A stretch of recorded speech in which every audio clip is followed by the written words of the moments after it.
All right, we are live. Shout out to the ones who are day ones. As you know, this is a new show, something that we are showing up consistently to every single week. And we're getting better with our schedule, even though it's really late at night. But hey, it's Christmas. Merry Christmas to everybody who is out there and watching this video, whether it's live or you're watching the replay right now. We have a value packed video, a very entertaining show and value packed show tonight or this morning. And I can't wait to get into it because we are covering so many topics. The first one that we're going to cover is ungrateful parents complaining about their angel tree gifts that they got for free.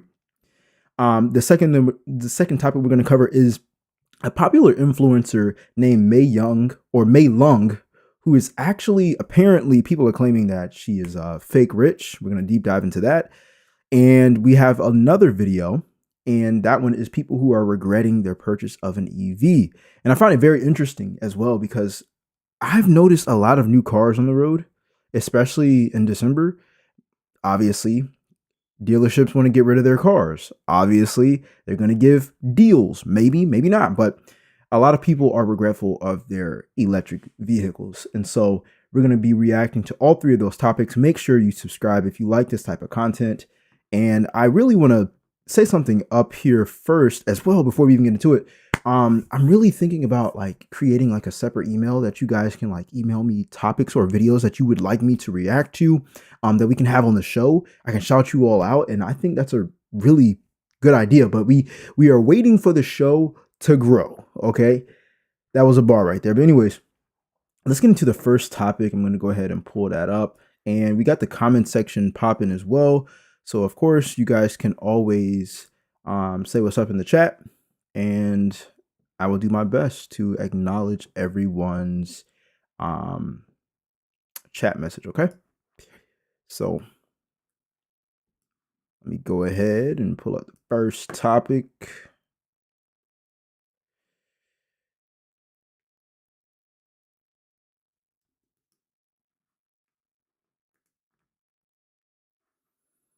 All right, cool. All right, y'all. So let's get into it. First video.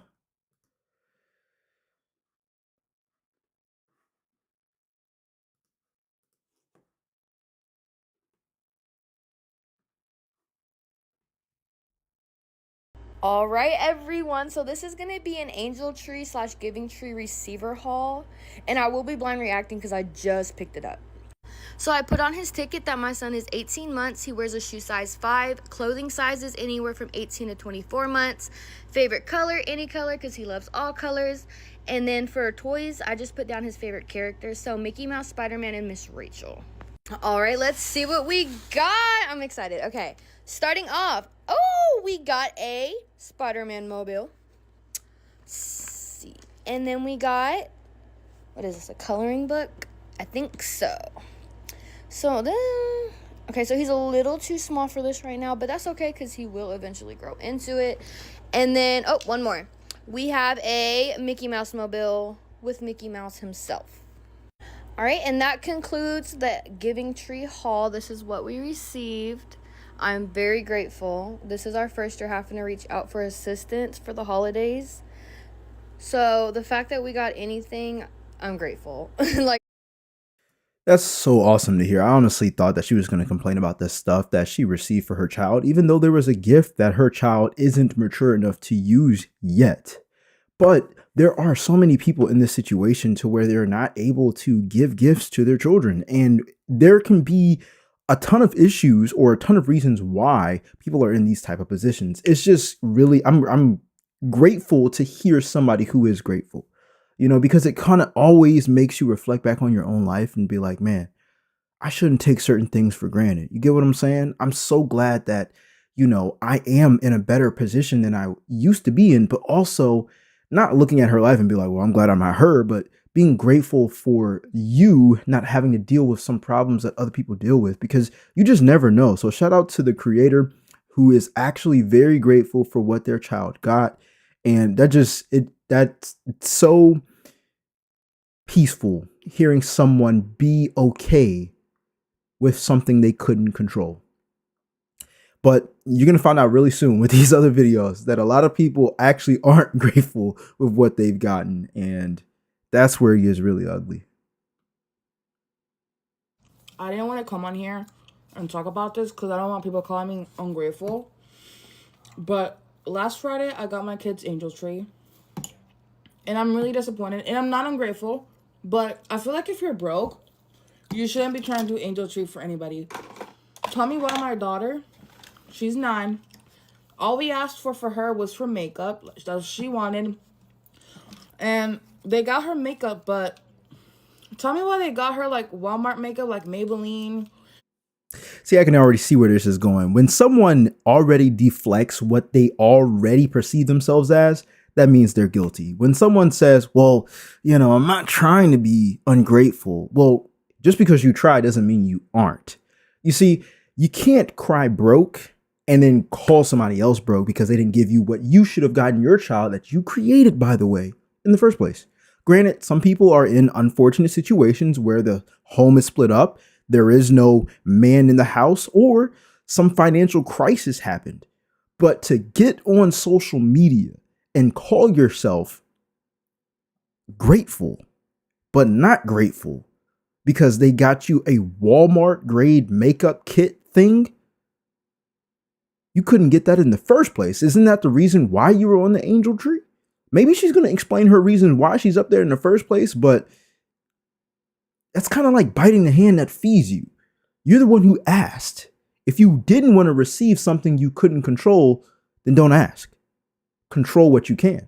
And if you can't get what you thought you really could get or you really wanted for your child, then whose responsibility is that?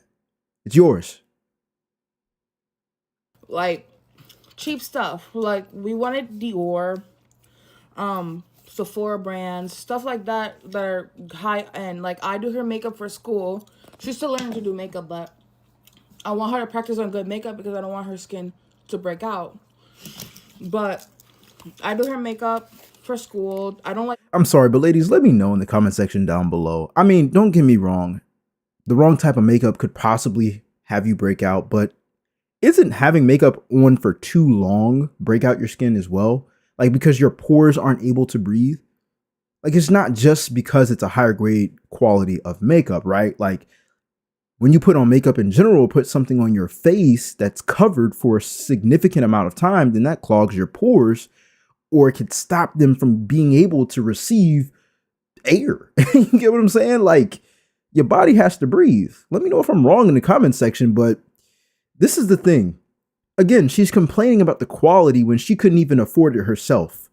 I'm a big advocate on not asking for what you can't already afford unless you need it. You don't need makeup. She doesn't need a certain quality of makeup. The mother needs to make more money so she can get her daughter things that she believes she deserves. Nobody loves you. Nobody loves your child like yourself. So why do you expect people to get the best of the best and you can't even do that for your own child?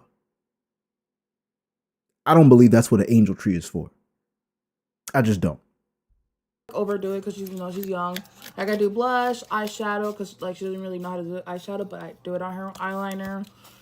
Sometimes I do like really small like strips of lashes and stuff. Anyways, my 4-year-old is a boy. I asked for one of those Next playgrounds. They're like only $200. Tell me why they just got him like a smaller like playground set that's like $99. Like you could have just spent $100 more. But where's your $100? You get what I'm saying? Where's your $100? That's like you running out of gas at a gas station, and then you're like, "Hey, excuse me, can I use $20 to get some gas in my tank?" And the person hands you $20, but they say you can only get octane, the lowest octane, and it's like you're complaining because you can't get the highest octane for your car, but you're the one in need. You feel what I'm saying? Like people have, but like, why is it that it's not always, but it's the people who have entitlement and have the audacity to ask for something and then complain about it. Like, you can't have the best of both worlds when you're in an asking position. It's the reason why you're asking and not just getting. You feel me? It doesn't add up. You have entitlement and you got the balls to ask somebody for a favor that they don't have to do. And when they do a favor and hint around something that you did ask for, makeup, you're complaining about how much they didn't spend on you when they already spent money on you. Not just on you, because this is her child we're talking about, but something she created. It's her responsibility. It's nobody else's responsibility.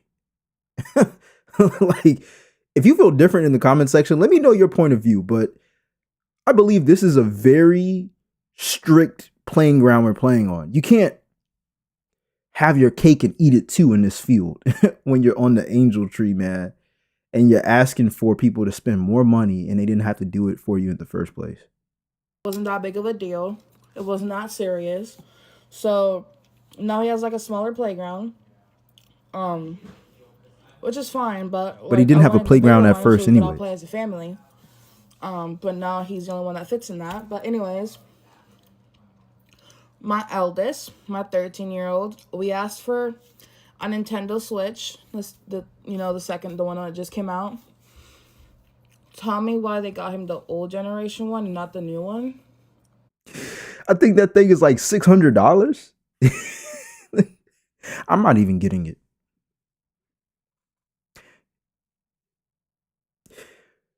You created the child. Get them what they want.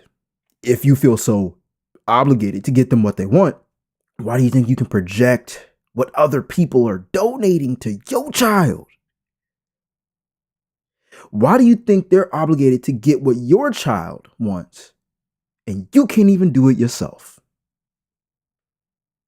She's not even looking in the mirror. Somebody needs to hold up a mirror to her face and say, why are you not being responsible? Hold a mirror up to her face and ask her, why aren't you getting what your child wants? You get what I'm saying? Like,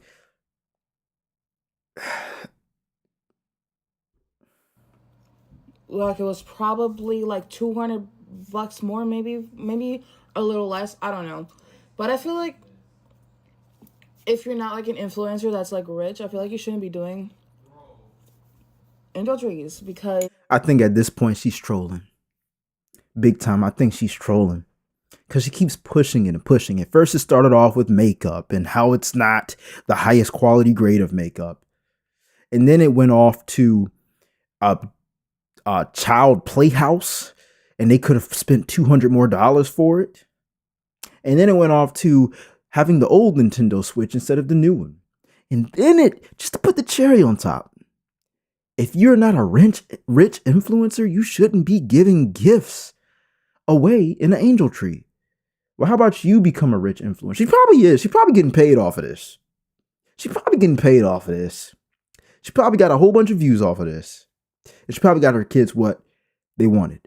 And if not, and if she's not trolling, then that's on her. That's on her. This is just like people complaining about food stamps and why they can't get junk food no more starting in January 2026. We should be able to get whatever food we want. It's free money. How you going to complain about something you didn't even have to work for?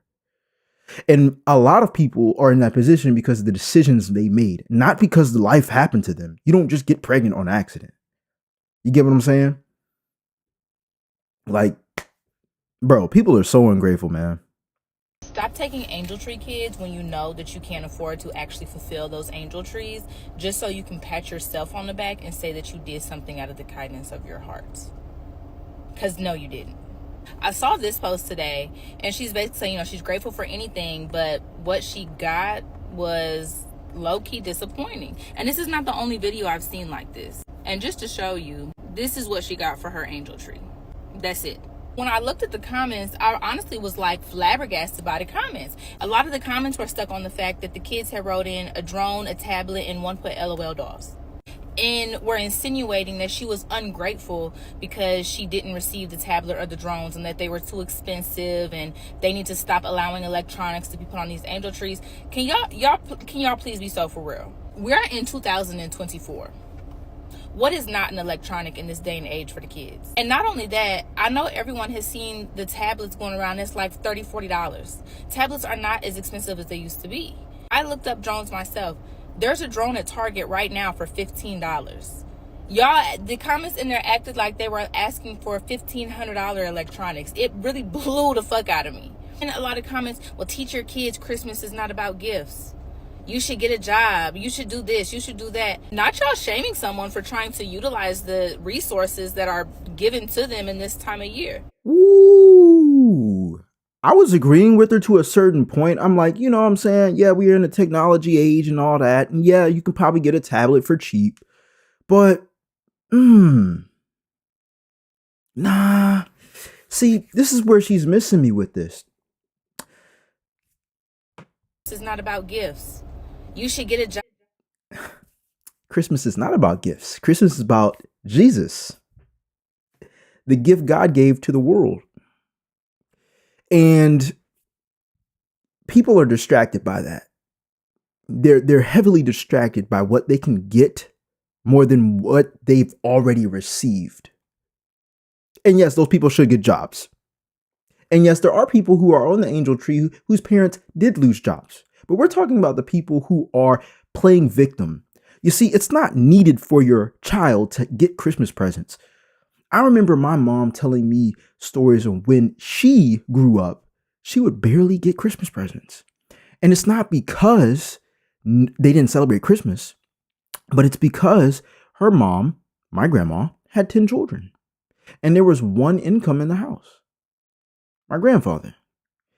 And when they got a Christmas present, they would typically share them. Now, not all 10 children shared it at the same time. By that time, my mom was the youngest, and there were plenty, like more than half of them had moved out the house because they were grown, but maybe 3 or 4 children sharing the same gift. And yeah, it probably sucked. But here's the truth. They always had a home to live in. They always had food to eat. The necessities were met. It wasn't the silver spoon or getting fed on a silver platter, but it was enough to survive. People need to stop treating giving gifts as a necessity, because it's not. People need to stop treating Christmas as, oh, my child has to have what they want. Bro, I didn't struggle as a child growing up. I didn't have to worry about the food that was going to be in the fridge. I didn't have to worry about the roof over my head. Thank God, bro. Because my parents could have been in a financial crisis as well at any moment. We all go through different things in life. But here's the truth. It's not a necessity for your kids to get what they want. It's a necessity for you and your kids to get what they need. The angel tree is not some program that's, oh my gosh, it's here to help us and help us survive. Let me tell you something, man. Family is a gift. Living another day is a gift. Being able to make money from your phone, being able to apply to jobs from your phone, being able to have the opportunity to make money every single day is a gift. Having a functioning body is a gift. Some people don't have their health, man. Some people are in situations that they really couldn't control. They were in abusive situations. Stuff has happened to their homes. They've gotten robbed.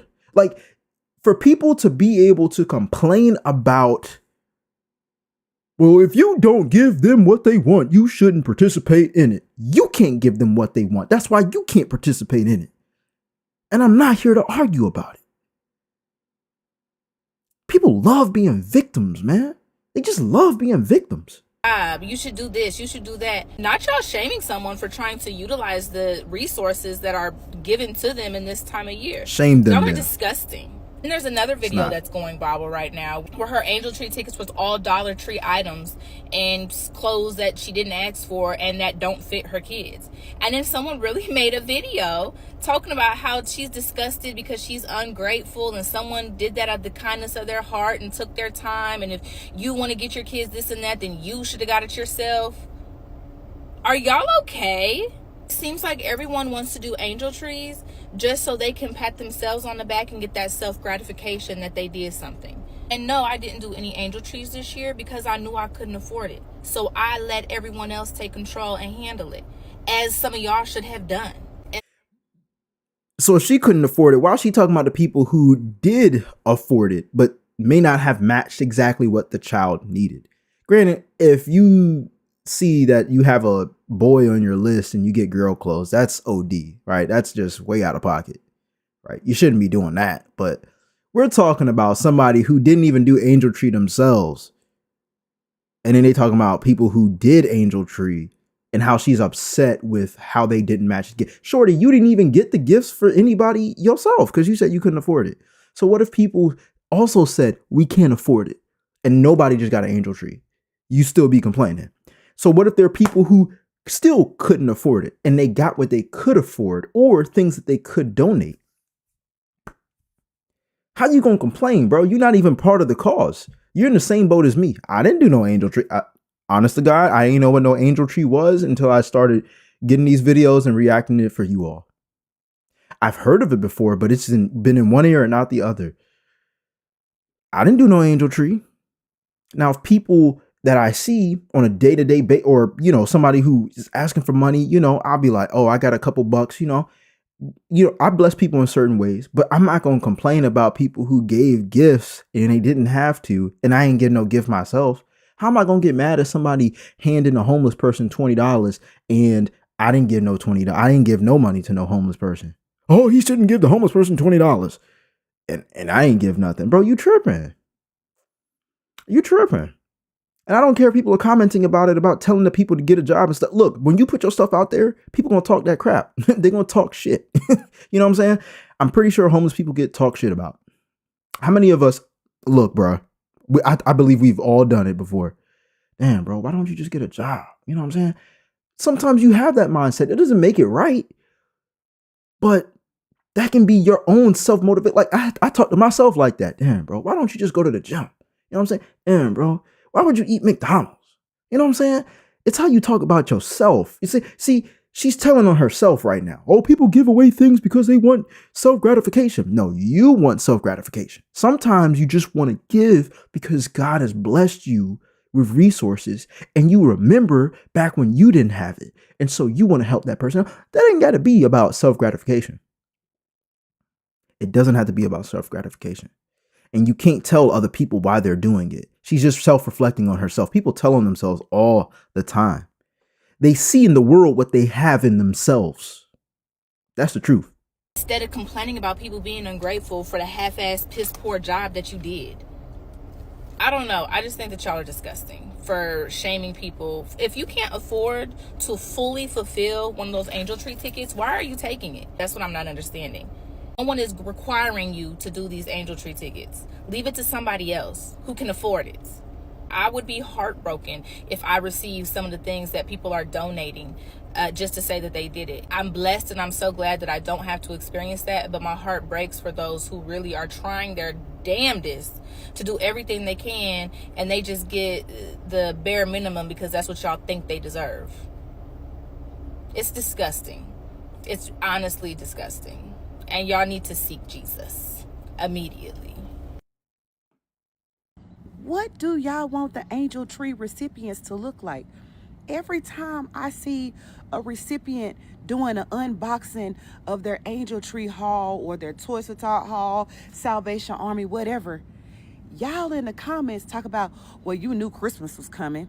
You knew you had kids. Your cabinets are decorated. You live in a home.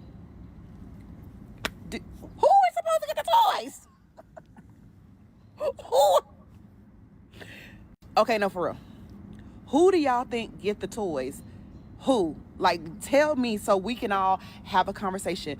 What do y'all think people in need look like? I think y'all are upset because people in need look like the everyday people y'all see.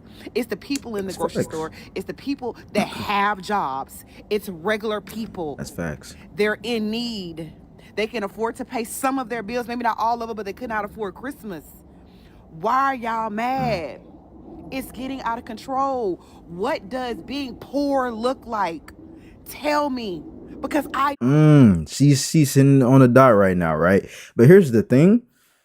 Most people think people have money because of the things that they have. And this is the perspective that a lot of people online are seeing with people who are complaining about these angel tree gifts. Oh, you live in a home. Oh, you have this. Oh, you have this name brand on. We got to understand that most people try to look rich, but they aren't. Most people try to look like money, but they're living paycheck to paycheck. And I'm disagreeing with her on the point of like people should be able to save up during the year, because what are you doing with your money, man?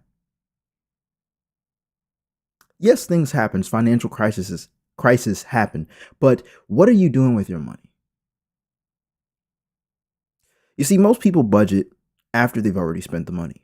And they say, well, this is all I have left. I got to wait till the next time I get paid. And that's the trap that you put yourself in. There's too many resources out here on the internet that allow you to learn how to manage money. But the problem is people rather complain about the economy. They'd rather beg for a raise. They'd rather work one job and have consistent income and get paid every 2 weeks and work overtime and not create multiple streams of income. Most people overlook how much it's going to take for them to take care of not only themselves but their own families. And I'm not talking from a higher pedestal. I had to learn this lesson. I was living in an apartment for the past 3 or 4 years of my life with my girl, and I had to learn. Man, I need a savings, and not a savings that's $500, $1,000. I need at least 6 months of living expenses in a savings account.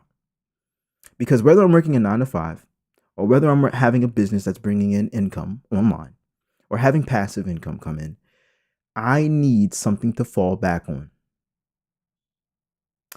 Most people buy their Christmas gifts on credit cards and they pay that minimum bill and they end up in debt. Where is your money going? I don't feel sorry for people who could make better decisions, but they're in a bad predicament because of the decisions they made, because of the emotional buying that they decided to take part of for the whole entire year. And then when it comes down to showing up for their kids, they can't. This happens in multiple levels of life. People eat out all the time and eat unhealthy foods and eat donuts and eat sweets. And then they wonder why they gain 50 pounds and they're not the same size that they were 2 or 3 years ago. It didn't happen in a blink of an eye. It happened over time. And it's going to take time for you to rebuild that. But complaining about what people give and complaining about what you got when you can't even afford it yourself, well, that's a whole nother universe. Like you are way off. You think you about to solve a problem about your finances by complaining about what somebody gave your child one time a year? Make more money. That's the motto that we got going over here, man. Make more money. You know what I'm saying? Like Nike is just do it. You just need to make more money. We all need to just make more money. You know what I'm saying? There's nothing wrong with that, man. There's nothing wrong with making more money. I am not at all trying to sound ungrateful, so please tell me if I am being ungrateful, but this year we struggled and we signed up for Toys for Tots for our kids, our 3 kids, and I put like one bigger, not really bigger, but like a bigger item on each of my kids' tickets and then a bunch of small cheap stuff, just in case, they wanted to buy something bigger, but of course they don't have to, they can just get smaller things. I picked it up today and these people didn't get anything on their list, not even like the small cheap things. They just kind of decided what they were going to get them. And then my oldest son, who has autism and is 9, he's got all these food aversions. They bought him like almost nothing. They got him like 3 small stocking stuffers. They got him a puzzle It's like a 80-piece puzzle that is for like ages 5 and up, and he's 9. It's just like, I don't know, it just didn't make any sense. And then they got him like 3 of these cheap stocking stuffers, and 2 of the 3 are candy, and my son won't eat candy. Like, I'm so confused. Like, these. So So my concern is, did she list these things on the angel tree list? Because nobody else would know besides her. And hearing these sides of the stories, they do sound sad. You know, I definitely have a heart for these people who, especially have special needs kids, because I've seen my mom, you know, take care of kids. She was a teacher for over 20 years. And, you know, it's just, kids are amazing, right? But it's like, you like, people don't know your kids like you do. So if she put that stuff on the list, cool. The person who got the gift should have thought a little bit more, especially now knowing that they had a special needs kid. But I'm it doesn't sound like she put it up there. I'm not sure, but I just believe my biggest motivation, if I was in her position, was to work my ass off for my kids. Like, where's the husband? You know what I'm saying? Like, is there any male figure that can play a role, like play the father role? Where's the father? You know what I'm saying? Like, I don't know what happened in her life for her to be in this position. You know, God bless her. But bro, the biggest motivation would not be, I hope somebody gets my child this gift, bro. Listen, you getting a gift by somebody who didn't get what your kid wanted,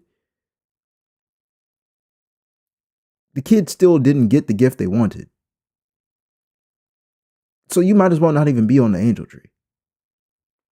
Because the way these folks talking is like, the kid's gonna be disappointed they didn't get what they want. Okay, you couldn't get them what they want, and neither did the angel tree person. So we gotta focus on what we can control, which is what I'm gonna do. What is it that I'm gonna do within the next year that's gonna help me get out this position and never be in it again? I would never want to be in this position again. I think she explained that it was her first time doing this, but I hope this motivates her to find a way. I don't know what's going on, what she's doing for income or whatnot, but it's sad hearing it.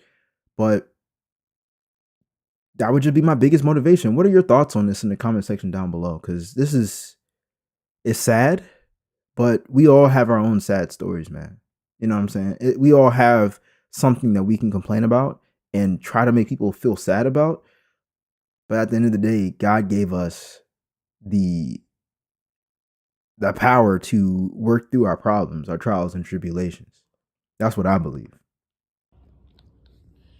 And I guess I'm going to be on the ungrateful angel tree list too, because today I went to go pick up my baby's angel tree presents, and this is what she got.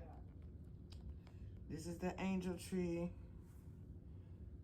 Um, this is some of the things, that I requested that was on her list. I put her favorite color, I put the stuff she wanted, and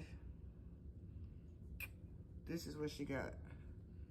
A Peeps candy dispenser, this doll right here, and this doodle board. So those little couple things look like they came from the Dollar Tree. I mean, I wasn't expecting them just to make my Christmas tree be big and full with 1,000 gifts, but for real, this is what we doing, and I have to find a ride to go get it. So yeah, I'm feeling some type of way, for real. See what I'm saying? Priorities, man. See, this is what always throws me off. You want something, you get something, but it's not what you wanted. So you complain about it. And then you still have to get assistance to get the thing. Like, bro, you need help everywhere, bro. You need help getting your ride. You need help getting your child what they wanted. You need help getting a gift, because honestly, if you could give them a gift that was any similar to what they wanted, then you probably would have. But these things aren't anything similar to what they wanted, so you complain about it, which shows me that you couldn't even get what was even close. Just like the earlier video where the mom was complaining about the cheap Walmart makeup. Well, because you wanted a more expensive item that you couldn't afford, you didn't get it. And so you didn't even want to get the cheaper version. So the person who got your child's gift for free got the cheaper version, and you have the audacity to complain. I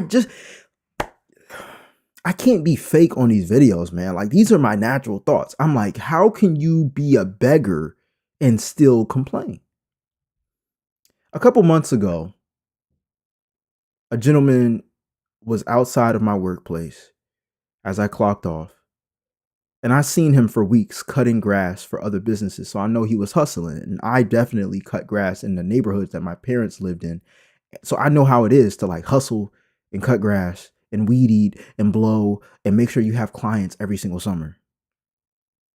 I don't be talking about stuff and I'm not willing to do it myself.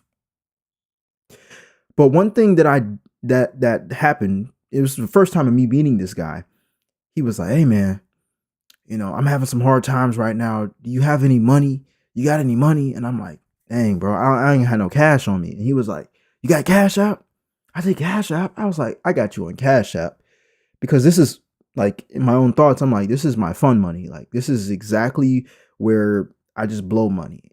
It doesn't matter how I spend it because I go by dollar cost average when I get paid, which means that every time I get paid, a certain percentage goes into a separate account for my bank accounts. And that means that's my limit on how much I can spend in a specific category. We got the fun money, we got the expenses, we got debt payoff, we got investments, we got business, and I believe there's something else, but savings.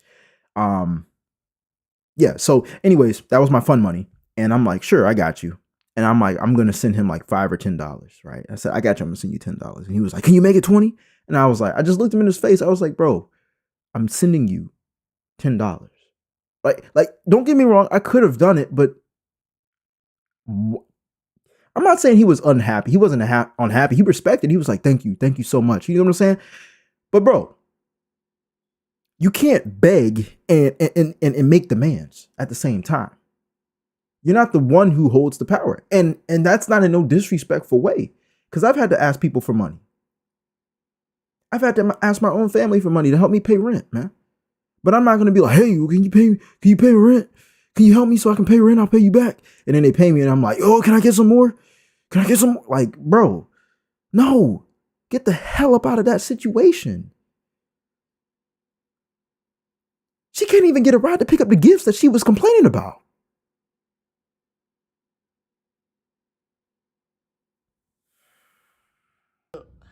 And they made us wait all the way until today, December 20th, to go get it. And this is the three things that she got. So I guess I'm enjoying the ungrateful list. I hate to be that way, but come on, man. Some of us don't got cars. We have to find a ride. We have to pay people to take us. The money that I paid for somebody to take me, I could have just bought her some things, went to the Dollar Tree and bought her some things for the money that I spent.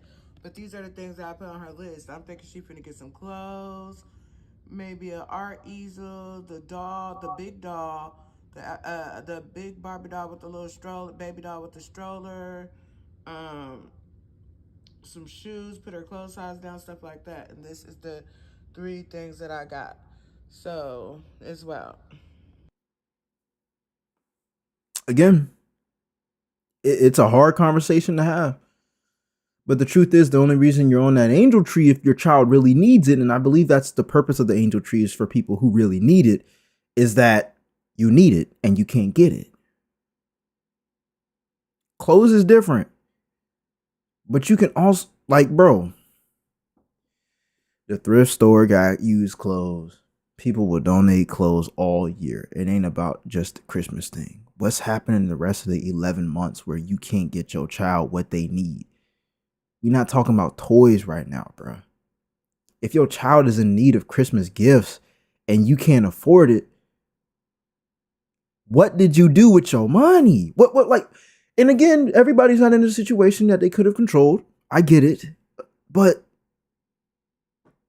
like, if you're talking about necessity, yeah, they need clothes, bruh. What about the rest of the 11 months where they needed clothes? What was going on?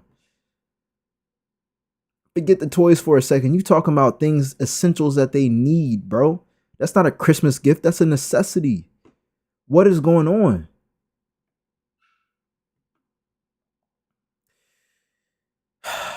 All right, y'all. I'm not gonna lie. That was a little depressing watching because I'm like, people were just complaining and complaining and complaining. I wanted to hear their point of view off of why they're ungrateful for their gifts that they got.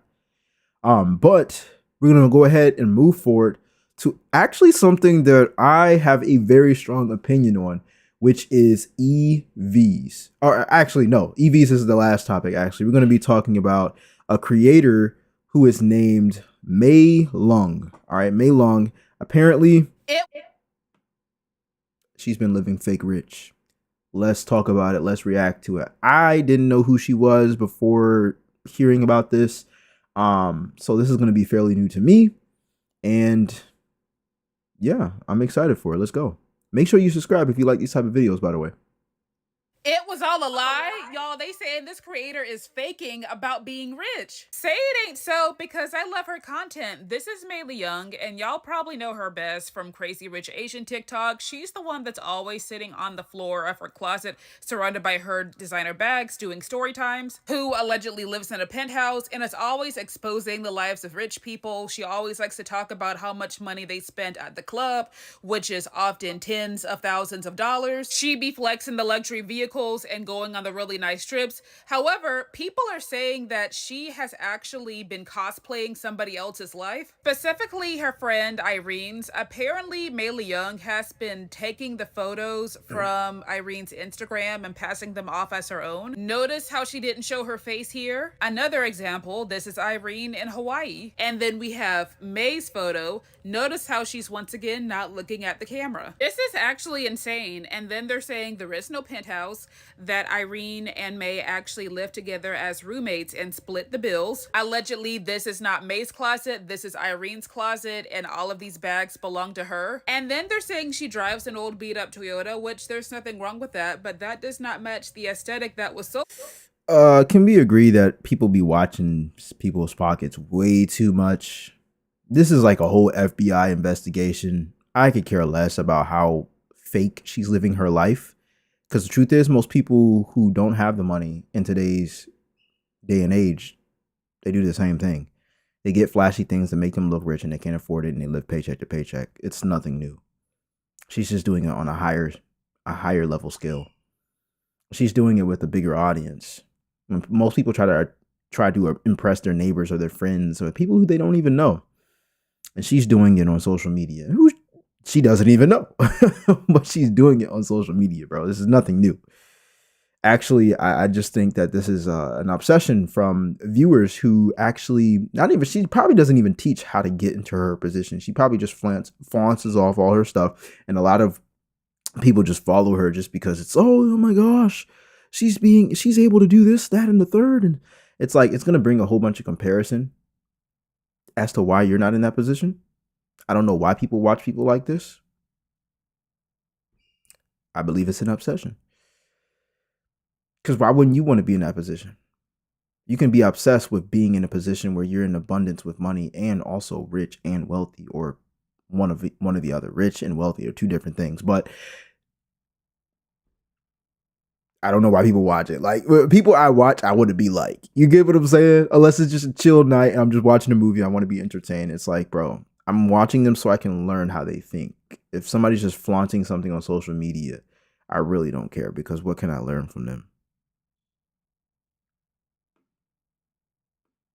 Here's everything that rich influencer Leung is getting exposed for. I've compiled the tea. This is all alleged. Do your own research, but this is just what I've been seeing being spread on TikTok and on Reddit. She's been stealing Instagram photos from her rich friend. For example, this is something that she had posted, but this is a photo from her friend's account from 2021. May also posted this, and this was found on her friend's Instagram. Also a picture originally from her friend's Instagram that she then posted on her own account. So the girl's name that she is stealing from from is Irene. They were mutuals on Instagram until this whole thing started gaining some traction, and then they unfollowed each other. Apparently, this rich friend lives with May, and the closet that May is always filming in is actually the friend's closet. This is a picture that the friend had posted on her own stories of her closet. She also deleted after all of this was coming out. She doesn't live in a multi-million-dollar penthouse. I'm not gonna say where people actually think she lives. It's definitely a nice place, but it's not the level that she portrays. People also pointed out how in a lot of her videos, she'll just film like right at her face, and she only ever really shows her closet. People are saying that the cars that she films in are rented or that they have seat covers. She used to run a Depop account where she would sell fake Kylie lip kits and fake designer bags, and sometimes just wouldn't send people their orders at all. She had also set up some businesses drop. Here we go with another FBI investigation. Here's my thing. If you have the time to scroll and watch these people who are just flexing their money and their things, whether it's fake or not, you waste a lot of time. You're a time waster. And it might be why you're in this position in life. You know what I'm saying? Like, whether she's faking or not, bro, like, people do this every single day. They think because they can afford the payments, they can afford the thing. That's why cars get repoed. That's why people live paycheck to paycheck. That's why people don't have a savings account. That's why they don't have an investment account. That's why they quite broke and why groceries are going up and the prices are going up on everything, and they deserve a raise. Don't know how to manage their money. Or they're trying to live above their means. Not even trying to. They're living above their means. A lot of people go on social media and fake stuff. You know how many women take pictures in front of high luxury cars that they don't even own? I'm not hating on it. I don't care. I like, cool. It makes the picture look more aesthetic. It's an image. It's an image. It most definitely is. Guys do the same thing, man. I follow this dude on Instagram and he owns a Lambo. He's like 19 or 21 years old. So one of the two. But anyways, he parks his Lambo in the public parking spaces, and he goes to the store and he walks out and he sees he always videos. He has some like random camera guy who videos people taking pictures in front of his Lambo while he's away from it. And then he walks up to the crowd of people and he's like, man, is this a Lambo? Wow, whose is it? And then some people be lying and be like, it's mine.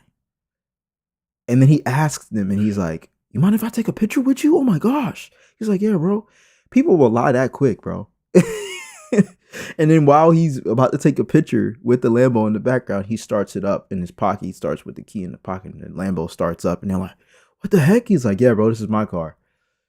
Bro, people be faking it all the time, man. They be faking it all the time. This is nothing new, but it is something to pay attention to because it is a very toxic area in the internet age and social media age where people will show off their things, and you can easily fall into the trap of asking yourself, why am I not there? Why do I feel this way every single day? And it's probably because of the content that you watch. This is why I love to watch content that educates and entertains. This is what my inspiration has came from on this channel. This is why I created this show, because it educates and entertains. We see the mistakes people make and we can learn from them, right? But it's also very entertaining because, I mean, bro, who like, they're doing all the work for us. They're showing us what not to do. Like, people are getting exposed, bro. Your name, once your name is exposed for being fake about something, you're not bouncing back from that, bro. People are gonna know you about from doing that. You get what I'm saying?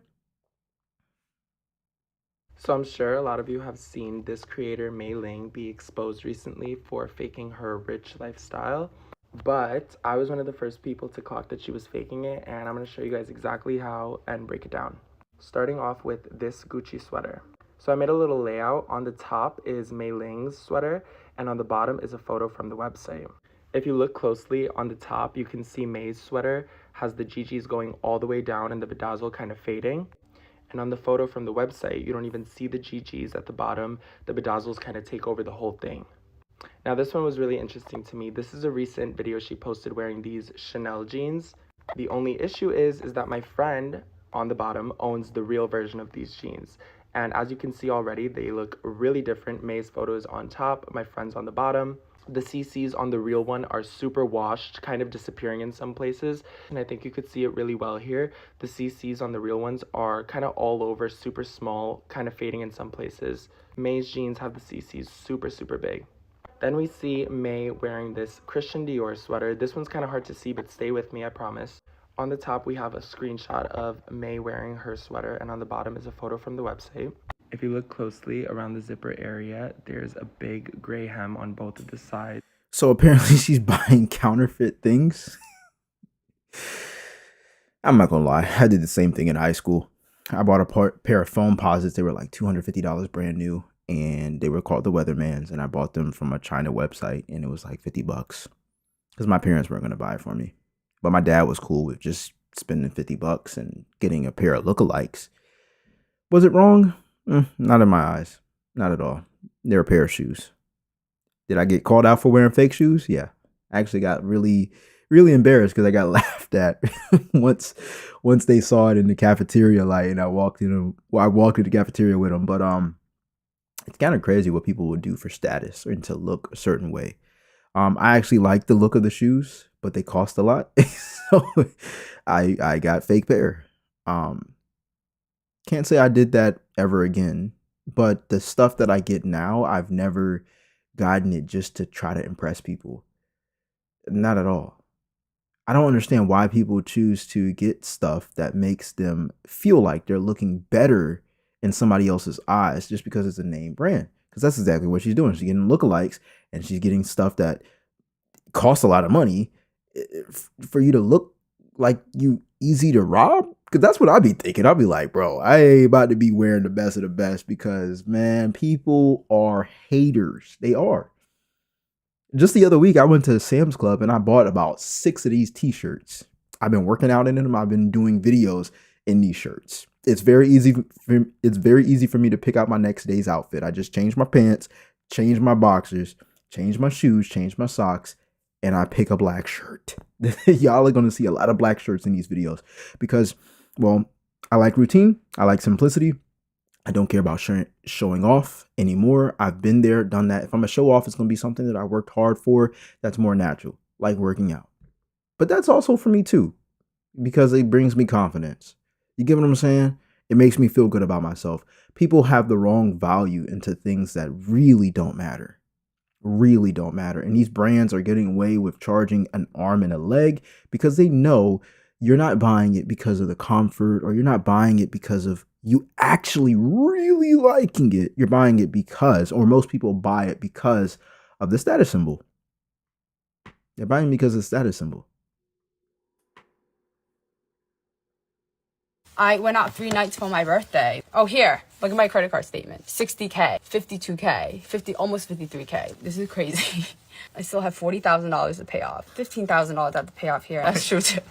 I literally paid off what was due, which was $27,000, and now I don't have anything left. And I also don't have a preset spending limit. Also, if you know where I live, you would know a lot of rich Asian fobs live here. And I choose to live here because the convenience. It's closer to my parents. Everything is so close by. Yes, the closet is on Irene's story because she came over and she was like, can I post this? And I'm like, go for it. I don't care. She literally took an entire suitcase, check-in suitcase to go. Because she was like, can I borrow clothes for Denver? And I was like, yeah. She packed up a lot of my stuff.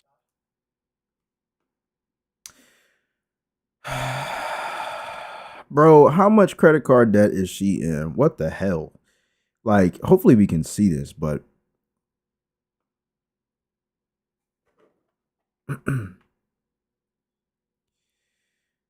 she says she paid it off. Hopefully she paid it off in full, bro. Because being $15,000 in credit card debt ain't it. I don't care if you rich or not. It ain't it. You giving away free money if you paying that interest.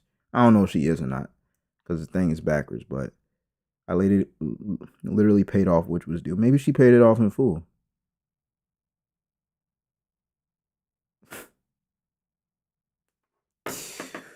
Who knows? But most people ain't gonna be paying off their credit card debt in full. But why do people care? Why do people care about somebody who just flexes off a whole bunch of stuff they can buy? Let me know in the comment section down below. What are your thoughts on that? Why? I don't understand. The second that I start to I do my best. The second I start to like compare myself to people online, it's a red flag. I'm like, I need to stop watching them. I need to stop watching them because then I'm gonna feel unhappy about my life, and I've been that. I've been there before, bro. It's not. That ain't it. Then you start looking at everything else that goes wrong in your life or why you're not in a certain position. And we're so blessed every single day, man. That's not it. I don't give a damn about anybody who flexes some fancy thing on the internet. If I like something, I want it. And if I don't like something, I'm not going to get it. It has nothing to do with how other people perceive me. Now, certain things I do care about how people perceive me, is the way I present myself in a professional manner, in a respectful manner, in a confident manner, or my own presentation about how I show up on camera or show up in person. But y'all gonna know right now, like for me, the same way that I am in front of this camera is the same way I am in person.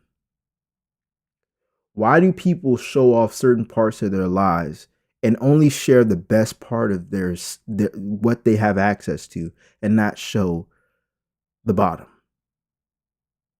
It's because they want a status symbol. It's because they want to be acknowledged for a fraction of their life. But that drives away connection. We don't connect to people like that because there's nothing to relate. You can only watch her to see what expensive stuff you can't get. She's definitely not trying to sell you the stuff. So she's like, people be seeing that as entertainment or something, man. Before launching her ultra-rich girl persona on TikTok, Mei Zhang, also known as Mei Leung, allegedly worked as a social media manager, according to a biography tied to her father. But after diving deep down the rabbit hole to uncover who Mei Shuzhang really is, I discovered that she's been chronically online for years, far more active than she lets on. In her earlier days, Mei reportedly made a living by running a variety of meme and fake giveaway accounts across multiple platforms. These were designed to rapidly farm followers through viral content and bait-style engagement. Once those accounts gained traction, she monetized them by offering paid shoutouts or selling them outright for a profit. Here are just a few of the many social media accounts she allegedly managed. After that phase, she pivoted into dropshipping. Mei launched a Depop store and a string of online shops under names like Shop Sunlit Daisy, Kiothisborn, and Shop Acacia Lily. All of these ventures appeared to follow the same shady pattern, scamming customers by selling poorly made knockoffs, never shipping the products, or disappearing entirely after taking payments. During the pandemic, Mei got involved in another venture, Ya's Chicken, a fried chicken chain run by her brothers Jun and Che, along with someone who appears to be potentially her partner or distant relative, Jason Mei. She played a big role in promoting the restaurant, especially within local Facebook groups. Interestingly, after her TikTok started gaining attention, she changed her Facebook name to Liu Mei, likely in an attempt to distance herself. However, remnants of her involvement are still visible. Many of the older posts tagging Mei Zhang remain. It's clear that Mei has been chasing online clout and cash for over a decade, and not much has changed. Presently, Well, that's really interesting. I mean, she started up multiple businesses. Now, for the part where she didn't give people a product, that's really foul. If that happened, I ain't know her back then. I just know her about now. So let's see what she's doing now. And yeah, because I'm very interested to see what she's doing, just flexing these luxurious products or whatnot. Simply updated her strategy. With her TikTok account taking off through What I Spend in a Month videos, she's applying the same tactics she always has, just repackaged for a new audience. There are also a number of suspicious alt accounts that consistently hype up her videos. Okay, so it sounds like she must be getting paid from TikTok just because of engagement, and she's sharing what she bought. Whether she bought it or not really doesn't matter to me. It's just that she's getting paid off of engagement. I hope she's not faking it, but shout out to her. That might have taken a turn. I hope she's not faking it, but shout out to her, honestly, because she's able to utilize social media to make a bag. And what? She makes a bag off of people engaging and watching her videos? Bro, she's winning. If she's scamming, I'm out for that. But making videos on TikTok that people watch, that takes skill. That takes skill. I've been a content creator for over 5 years. In order to build an audience and people who want to engage, you got to know how to talk to the camera. You got to have confidence. You got to have topics that people care about. You got to have the structure and the consistency and the systems built up. It's not easy out here. I used to think everybody can do it. No, they can't. They don't have it in them. Not everybody has it in them. That's okay. Everybody ain't supposed to be a creator. But shout out to her. She making a bag off of TikTok engagement and people are just eating it up. She gonna make more money just off of people talking about how she's been fake being rich. She's gonna make more money just off of that, believe it or not. That's just how social media works. A lot of people think because you thumbs down a video, because you don't like a video, because you talk negatively about a video, that they're not going to be as successful as they have been. But that's far from the truth. The more people engage, the more the platform sees that creator as more valuable because you're drawing attention to what they want you to pay attention to. That's crazy. If Leung is actually a fraud, so what? It's sort of like we watched wrestling knowing it was fake. Or like we watch reality TV knowing it's not like real. You know what I'm saying? Like, if you don't know what I'm talking about, so Leung is one of those, or portrays to be one of those really wealthy Asians. And, you know, she posts like, oh, spend $80,000 in the club. You know, she's usually posts like in her closet and in the back is full of Kelly's, Birkins, Chanel. You know, when she's in her car, you see the Rolls Royce emblem. Like, you know, that's her zhuzh. So it's been a couple of pages like kind of exposing that all that shit is fake. The closet that she posts is one of her friends' closet. She basically took over her friends who is actually the rich one's aesthetic. They're saying she's lying about what her parents do because she said what her parents did. It was, I can't remember. They're like, oh no, they actually just own like a takeout spot, like a local takeout spot. I don't know if it's true. I don't know if she addressed it. I don't really care. I like her personality.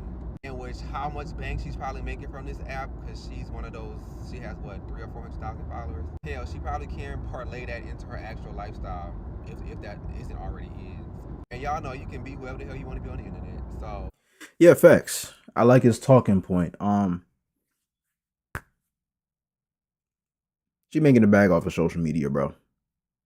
Whether you like it or not. At first, I'm like, how's she living and living a fake lifestyle of being rich, bro? She's making a bag just off of engagement. I don't know how much money. I don't know if those things are actually hers. Whatever she's doing is working. Do I stand for it?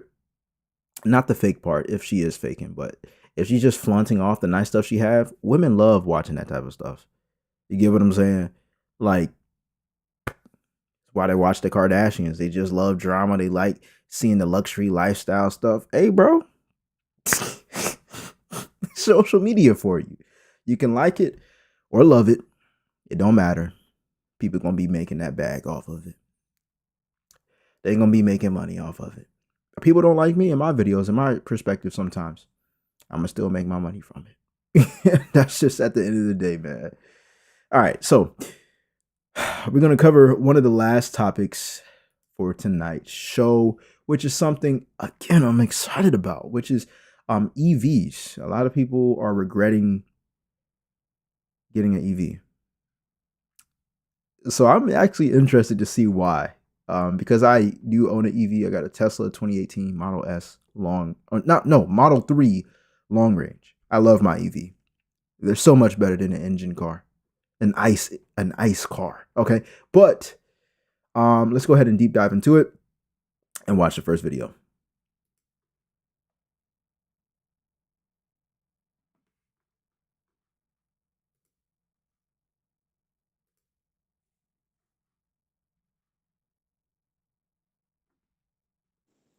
I cannot be the only one with an electric car that thinks having an electric car is a fucking scam. If you have an electric car and you think the same, keep on watching. But before you eat me in the comments, I did read into owning an electric car, but I think I was looking at the wrong pages because it had all these things on why I should buy an electric car. And what did I do? Buy a motherfucking electric car. But anyways, having an electric car and having like a regular gas car is literally the same thing. If anything, it's probably even more expensive. Well, first of all, one of the first things is your insurance. Your insurance goes boop, way the fuck up here. I don't know about insurances, but all I know is my insurance went boop with an electric car. So anyways, that's one thing that went up. Another thing is charging your car. I don't regularly charge my car like out and about, but the few times I have charged my car out and about, bitch, it's the same thing as fucking pumping gas. If anything, it's more. Because let me tell you, so for you to, I guess, get the best rates on like charging your car, you have to go within like certain hours. And those certain hours are like between like 12 and 3 a.m. Bitch, I'm not gonna go and charge my car at no 2, 3 a.m. Like, no, baby. No, no, no, no. And I guess I'm gonna pause right there because again, shout out to EVs. I'm a huge EV fan. Don't care what anybody has to say. They're better than ice engines. Or ice engines. They're better than ice cars. First, number one, yes, your insurance can shoot up, but we gotta agree that it also depends on your age, your previous driving record, and what kind of coverage you have. Because those insurance companies are going to make a judgment off of how much you should pay based off of those things and more, by the way. Um, I have Progressive and they ask a ton of questions. How many people live in the home you have? How many people have a license? When was the last time they were in a car accident? You get what I'm saying? What is their age? Like it all depends on so many other factors. And yes, your insurance rate can go up, but when I had and I still have it, a 2004 Volkswagen Passat. Okay, this is a 20, basically a 20, 22-year-old car. It had over 300,000 miles in it. And I was paying about $140 a month. I'm 27 years old and I hadn't gotten in a car accident or a speeding ticket in over 5 years. Um, the car insurance is like $140 a month, right? But for my 2018 Tesla Model 3, it's like 180. It went up $40. But most of the reason why the car went up is because it's considered a luxury car because like EVs, they have a lot of features usually, especially Teslas. All right? I don't know about all the other VVs, but they have a lot of have a lot of technology inside of them. So that can be more expensive to fix. I'm not justifying the higher price, but I am saying that they are considered luxury vehicles, and that's what comes with luxury vehicles. They're nicer. Why do you think their insurance is up? Because they could cost more to fix. But you have less to maintain, and less could be broken because it's not as many parts as an ICE vehicle. Bottom line. And charging, you have to know how to adapt. You can't treat it like a gas car. I hate it when I hear people talk about, oh, the gas is terrible. The gas is terrible because you can just fill up quicker. Well, no shit. It's an EV. You have to learn how to adapt. You're not going to go to the gas station 2 miles away every day or every week and just fill up like you normally do. You have to charge at home. If you don't have a home charger, you have to supercharge. If you can't supercharge, you have to find a destination charger. This is why I love Teslas, because they tell you where all these chargers are at and they tell you among your trip. Most EVs don't do that, but it's so effortless doing it with a Tesla, which is why I love EVs. All right. Should I say I love Teslas? that's one of kind of a benefits of charging your car. It's like charging at home. Because most electric vehicles do have a timer on like when to charge your car. So for example, me, I put my fucking car to charge at, I don't know, 7, but it doesn't start to charge between the time of the cheapest of my electricity, which is between, I want to say, 9 to, I don't know, between sometime and sometime. So that's what I have it set at, to be charged like at midnight or whatever, because it's the cheapest rate. And does this electric vehicle work for me? Yes, I have a home charger. I have a timer to charge it within like the cheapest time. I literally just drive my SUV around town. I don't really travel. I do travel. When I do travel, I do charge it up to 100, but I do have a home charger. But anyways, charging at home is literally maybe like less than $10. And you're probably like, "Oh my god, like that's so cool." It's so cool. But what if you have to charge your fucking car every day or every other day? Those motherfucking $10 will add up as, I don't know, owning a fucking Honda. Did I have a Honda before? And was it like super expensive gas? No. Was the insurance a lot cheaper? Yes. Everything was a lot cheaper. So now I'm in the situation where I'm like, oh my god, having a fucking electric vehicle is just literally a fucking scam. Like, so what am I missing? And see, here's the thing though. She's probably using a level 2 charger, which does charge faster, which is a home charger people get installed, which does usually cost about $500. And then it costs another $1,000 to install. You have different levels of charging. Just like gas has different octanes, charging has different levels. Level 1 is the normal outlet you can just plug in your house wall and then you can charge your car. Level 2 is the type of charger you have to get installed that I just explained that costs $500 and then $1,000 to install typically. And then level 3 is usually something out there out public, which is usually like supercharging or whatnot. But I use the mobile charging, which is the one I plug into right into the outlet. And for what I've seen, it costs literally pennies in order for you to get that mileage. And yes, of course, it charges slower, but I mean, yo, I plug up my car to about 10 hours per day.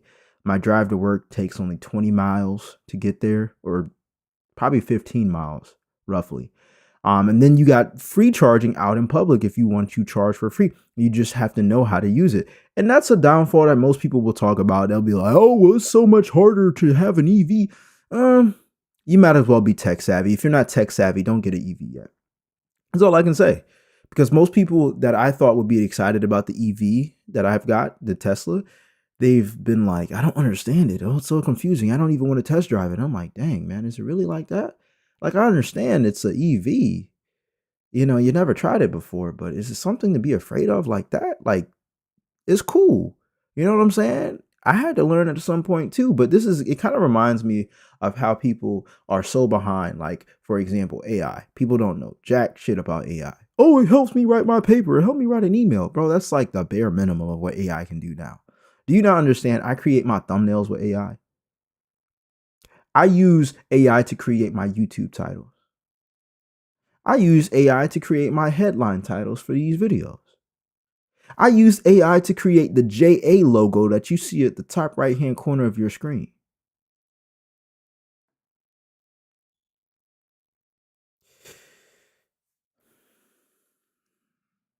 I'm using AI to make money, nonetheless. And people are still stuck in it helps me reorganize my paragraphs. Technology moves quick. If you're not moving with it, you're getting left behind. It's moved so quick, man. It's only going to get worse. That gap is only going to get bigger. Hi, I'm a mother of 3, and people often ask me if I recommend my car, which is the Rivian. I don't. It has had 2 major safety issues for me, and I want to tell you about it before you buy or lease one if you're on the market. In this economy, you might not be, but in case you are, let me tell you, and please share with others. So, the first thing that happened to me when I got this car in the beginning of 2025 was the car would abruptly slam into park while I was operating it. I could be on the highway going full speed. I could be on the street. I could be in park, but the car would just slam into park and like buck. It was so scary. Of course, I called Rivian, asked them to come get the car and to look at it. I had just started this journey of my Rivian journey. So I just couldn't understand why I was having these problems. And all my friends were like, didn't you just get this car? Like, why are you having all these problems with it? So they looked at it and I don't know about you, but I have not experienced that in a Tesla. The worst that I've experienced in a Tesla is me being on autopilot and I'll be on a bridge and it's kind of like reading the objects around it and it kind of like pressed the brakes a little bit while I was going consistently. I'm like, no, baby. That wasn't an object. You know, that was a shadow. It can still feel a little scary, but that's autopilot. Like she's talking about her operating the vehicle. If your electric vehicle is slamming the brakes and you're operating it and there is no Autopilot engaged, that's something else. This Listen, I haven't had that problem with my Tesla as long as I'm operating it, and that's why I like Tesla. And I'm not here to argue about it. Said, we don't know why this is happening. And sorry. And I was like, what do you mean? No, I can't take this car back. I have 3 children. I can't be driving and the car just slams in a park like this. It's terrifying and it's also very dangerous. So they kept looking, and they're like, we don't know. We don't know why this is happening. So then one like service person said, do you drive with a seat cushion? I'm like, yeah, I do. And they said, you dummy, it's your fault. You can't drive with a seat cushion. Everybody knows that you're not supposed to drive cars with a seat cushion. That's not a Rivian thing. That's an all cars thing. And I'm like, I've had many cars before. I've driven with a seat cushion. I've never had an issue before. Like, this seems strange. Is this a known known? And if it's a known known, why wouldn't you tell me when I got the car? That is very weird. First strike. Second thing that has happened. Hold on. So that was just the first strike, y'all. So apparently the car detects if you're lifting up in the seat or not, which is pretty smart. I mean, my Tesla does that. When I lift up in my seat when it's in park, it will turn off certain features, which is pretty cool. It'll make sure the doors are locked once I shut the door and I'm out of the seat. So that's pretty cool. If a passenger is in the seat, it'll, wait for them to, lock the doors or whatnot because it knows they're in the seat. It'll turn on the air once they know somebody's sitting in the seat. Same thing for the back. The air won't turn on in the back unless somebody's sitting in the seat. There's certain features that the car has that is pretty cool, but that's a software thing. Honestly, if there's a seat that it isn't detecting a driver while the car is operating, there should be no reason why the car is slamming on brakes. There should be no reason. That's Rivian. That sounds like a Rivian problem. I ain't never seen that or heard that in the Tesla, and I've done plenty of research on Teslas as well. So let's hear about strike number 2. A couple of weeks ago, we were leaving the garage and exiting the garage, driving front out of the garage. When we get 3/4 of the way out of the garage, the trunk opens up and crashes because, of course, the trunk going up, it hit the top of my garage and the glass shattered over my children in the back seat. It was terrifying. So I called Rivian. I'm like getting the glass off of my children. Call Rivian, trying to figure out what's going on. And they're like, okay, we'll tow it, go take pictures. I go back out to the car. The trunk has closed on its own. What? So this is the second instance of the car operating uncommanded. So I'm trying to figure out what's going on, and immediately Rivian gets adversarial. And I thought it was very interesting. This car company is not that old. Not like Toyota and Honda and Lexus and all these companies that have this long legacy. This company is so new, you'd think they'd want to have this information so that they could improve and so that they can make sure that you're safe with your family. Instead, they get very adversarial and they don't want to know. They don't want to get any. You know what's crazy, man? This is actually the first time I've ever heard of people having this many problems with the actual Rivian. And I haven't done any research on Rivians. I don't care about them. I like Tesla. But one of the things that most people get confused about these electric vehicles is that they think, like Tesla or Rivian, it sounds like, they think that they're a car company when they're really a software company. They're really there to give you a car that has never been operated like a normal car before. They're there to help you with automation. Obviously lifting up the trunk is something that isn't new, but it is something that a normal car that isn't as fancy wouldn't do. And it's all operated by software and sensors and cameras, apparently. And so these things happen because, well, there's a software glitch, but I wouldn't really put it too much on the car itself. I would say on the software. And this is where, you draw a line between Rivian and Tesla. Right. How often is the company actually updating the software or bugs? That's very important. How many times have if you're an iPhone owner, have you downloaded an iOS and the iOS sucks when it first comes out? And it takes months for them to send out new patch updates in order for them to make sure your phone isn't having these problems on the new operating system. This is what happens every single year. You know not to upgrade your phone immediately because it's going to start acting stupid and slow because they gave you a new a software upgrade, but it's the same phone, but it's acting stupid. So we need to do more research. People need to do more research off of how often the company cares or updates their software off of things that go wrong.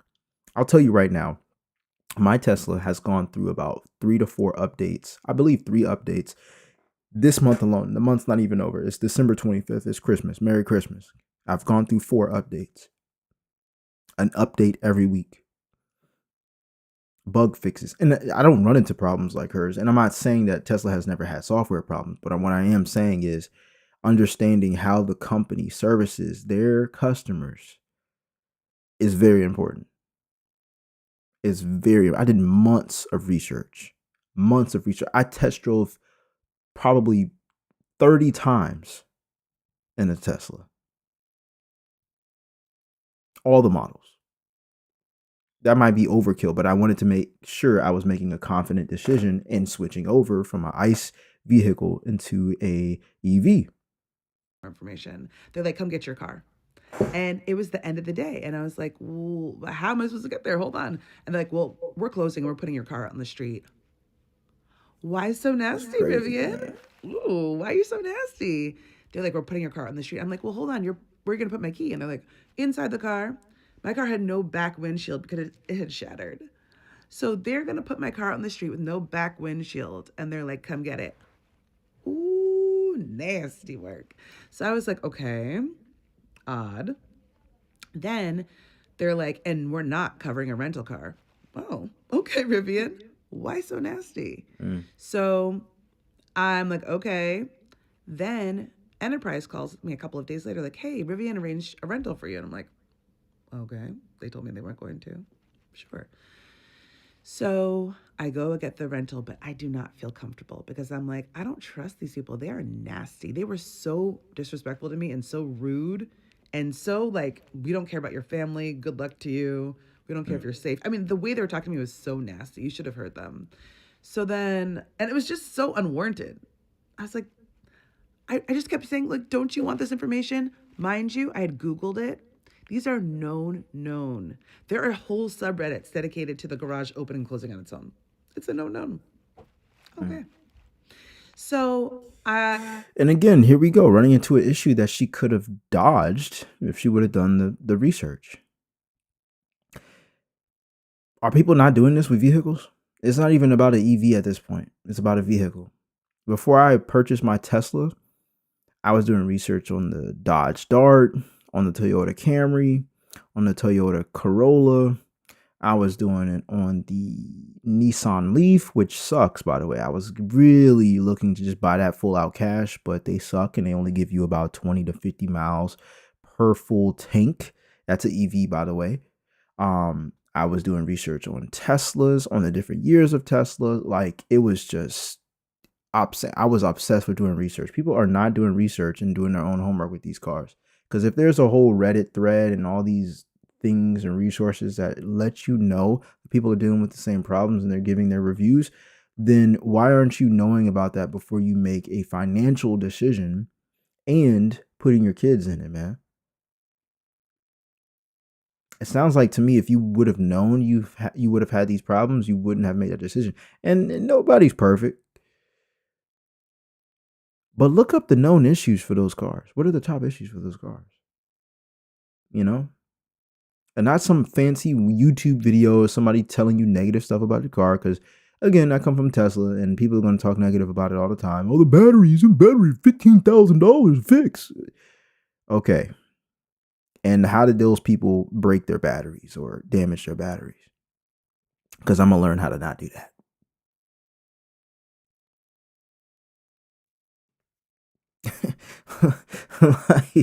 like you got to do your homework, man. I go to get the rental. I'm driving the rental, but I don't feel comfortable. So I email them to cover my own butt. And I say, hey, I have a rental car from you. When do you want me to return it? They don't respond to me. They don't ever reach out to me. Instead, they like realize, oh, shoot, we gave her a rental and we didn't mean to. So they call Enterprise and tell them to cancel my reservation, but to backdate it 2 days before. Liars. Why are they such liars? Rivian, like, just lying, scheming, not trustworthy company. So Enterprise calls me and they tell me, they're like, they called us today and told us to cancel it as of 2 days before. They told me. It's in writing, apparently. So I reached out to Rivian and I'm like, what are you doing? And they're like, yeah, well, we didn't mean to give you that reservation. So I said, cool, why don't you just communicate? All you have to do is communicate. You don't have to be sneaky. I don't trust a company like that, personally. So people ask, would I recommend the company?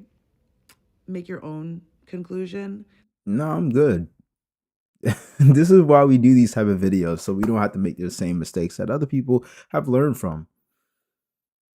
So it doesn't sound like a good company to me. What are your thoughts on this in the comment section down below? Make sure you subscribe to these. Make sure you just subscribe to the channel if you like these type of videos. This is a video you've been waiting for, and it's everything about why I regret buying our Tesla. So I did a video recently on things I regret buying, and one of them was my Tesla, and a lot of people asked why I regret buying it. To start us off, there are some pros to having a Tesla.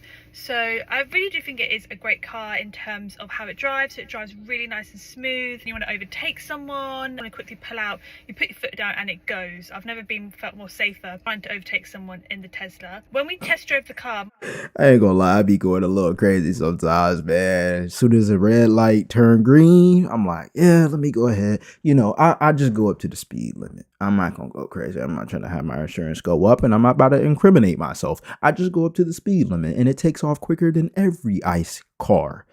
But I'm really interested to see what she has to say about why she wouldn't recommend a Tesla, because, well, let's just find out. my first thing was about how comfortable the seats are. So when you're going on long car journeys, they really are so comfortable. The thing is, there's nothing better, because obviously it's all controlled by an app, that when you're in bed you can just turn on for the heating. Then obviously you get into your car and you've got a lovely warm car. Gone are the days of having to quickly jump outside, put your keys in the ignition, turn it on, go back inside, and then hope for the best that eventually your car will be warmed up. Also, the gimmicks, I'm not gonna lie, the gimmicks are great. Got things like the fart cushion, like when I've got my nieces and nephews in the car, they love the fart cushions. But obviously with it all, there are some things that I find really annoying, and it kind of makes me think, are they worth it? Is it really the future? So we have a Tesla Model 3 standard range. We bought it in 2021, and we should get about 240 miles out of our car. However, you'll be so lucky if you get 200 miles. I think the 240 miles, obviously, once you take into consideration maybe like the heating, heated seats, sat nav and all that, it starts to reduce your mileage. And I just find it so annoying that I think you just tell me what my mileage is and work out what the reduction will be. Because of that, obviously any journey you do, you think, oh, I should have enough charge to get there. Even when it says that you have like 10% of your miles left, I guarantee you will not have 10% of your miles left. By the time you get to your end destination, you'll probably literally have 1% of your miles left. You end up having to charge more, and obviously when you've got long car journeys, it just adds so much unnecessary time to your journey. So what might take an hour and a half could take nearly like 2.5 hours. And everything is the door handles. If you've ever been in a Tesla, one, no one knows how to get out of your car and you have to tell them about pushing the button. And then when you're outside, the door handles are flush to your car. Because of that, if you've got really long nails, if it's like wet, if it's dark, it's so hard, honestly, to like push your hands in. Again, you have to like do like a multi thing, like push. Yeah, I've never had the type of problem with just pushing my thumb up there. I think she's over exaggerating just a little bit. As a matter of fact, you can have your door unlatched without you having to prop open the handle. Hey, if you don't like it, don't get it. If you do like it, get it. On the other note, yeah, the mileage can go down depending on the weather and other factors as well, how you're driving it and what features you're using, but that's any car. If you turn on your AC in your ICE car, then you're going to be burning up more gas in your car. A lot of people don't be knowing that, but you are, because the engine has to work harder. But at the end of the day, you're not losing that much range. This is why I have a Model 3 long range to help supplement that. If you listen in the beginning of the video, she was explaining how she has a mid-range or some standard range, which is cool and whatever. People want what they want, but the problem is they didn't think, or they didn't want to get the one that was going to benefit them more in the long run.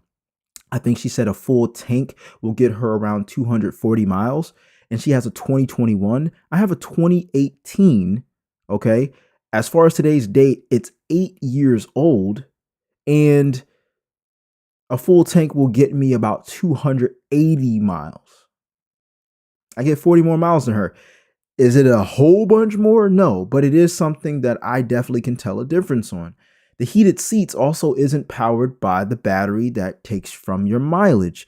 It's powered by or you know what, she might have a model that actually takes from that. I don't. I have two batteries in my car. It's not a big difference. It's not a big difference. Like, people will complain about anything. Honestly, I love it. I do charge every night, but it's at a very slow rate. It's probably about an extra 40 to 50 miles every time I wake up. That's added into the tank for pennies to the dollar.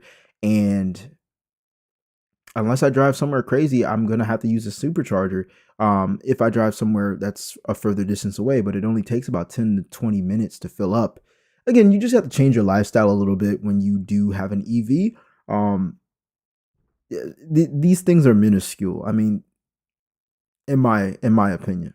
In and then pull. I think with all the gimmicks that the Tesla has, why doesn't it just like pop out the door handle for me and then I can pull it out? What is really good about the car is that it has driver profiles. When I unlock the car with my phone, with my card, it obviously has everything set to me. So it has my heating set to me, it has obviously the wing mirrors set to me, seat position, wheel position, all of that all set to me. And also it's really good that my Spotify is then linked to me as well.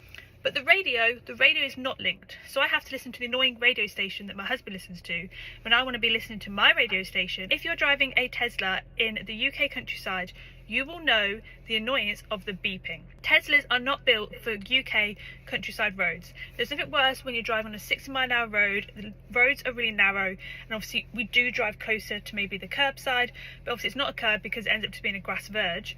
It beeps at you non-stop. It beeps at you saying that you're going to go off the road. It beeps at you saying that there's obviously an obstruction there, but it's just grass. And I just think, again, with the technology, why don't you understand that these are UK roads? I'm not actually about to go off the road. I generally have to be that far over.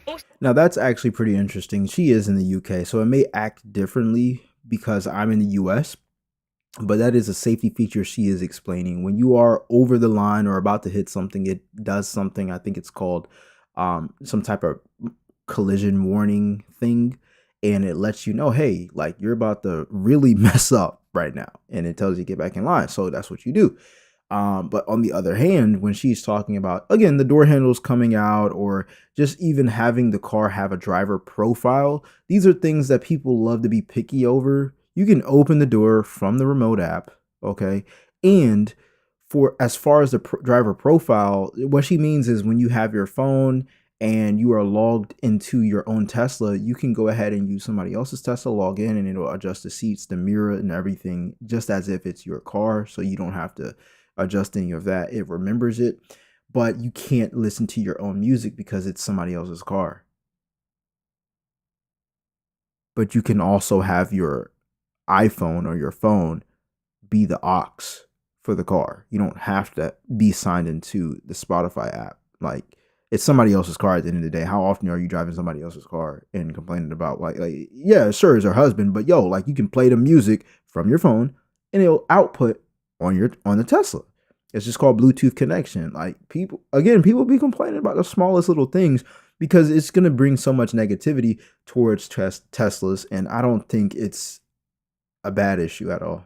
I really don't. I be feeling like they be over exaggerated and make it sound a lot worse than what it is. The beep is such a pain when you're out and about. There'll be cars parked on the side of the road and you'll probably be like 20 meters away from it and it'll beep at you saying, warning, car there. And I don't know if there's a way you can change the sensitivity. We've not found out, and we've obviously had this car now, 4 years? We can't figure out how to change the sensitivity or how to turn the beeping off, because my gosh, if we could turn that beeping off, I think this would change my mindset so much. And then my final thing is with the charger. So obviously when you have your charger, the little charger flap opens up. When it's pitch black, you cannot find your charger. So, you know, like, I'm in the dark because, like, when I get home and I want to charge the car, I don't actually have a light around me, so I'm having to guess how to like get it in. It's like a little tiny Tesla logo telling me if it's charging or not, but there should be, like, in the flap, to me, there should be like a little light just pointing down so I know exactly where to put in. Otherwise I'm just stabbing, and honestly it's like a guess game. Like I say, they are great cars, but I just personally don't think. Yeah, this is actually a really good idea, honestly. I think that would help. Have I ever ran into that problem of not finding the port? No, honestly. It must be really dark where she's at.